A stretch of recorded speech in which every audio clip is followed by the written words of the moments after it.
আজকের রেসিপিতে আজকে ভোলা মাছ ও মৌটুস মাছ, এইসব মাছগুলো কারা কারা চেনো আর কী নামে ডাকো অবশ্যই কমেন্ট করে জানিও।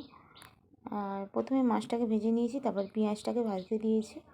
পেঁয়াজটা লাল লাল করে ভাজা হয়ে গেলে টমেটো, লঙ্কা গুঁড়ো, হলুদ গুঁড়ো ভালো করে ভেজে নেব, তেলের সাথে মিশিয়ে নিয়ে ধনেপাতা কুচিও দিয়ে দিয়েছি।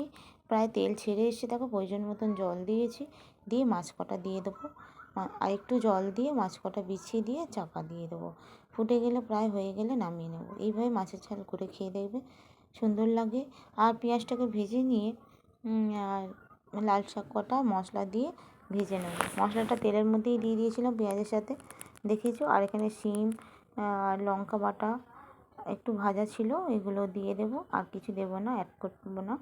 এগুলো দিয়ে একটা ভোলা মাছ ফেলে তরকারিটা করে নিলাম।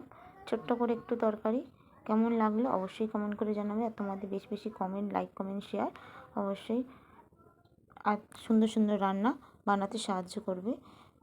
তো আজকের মতন শুভ দুপুর।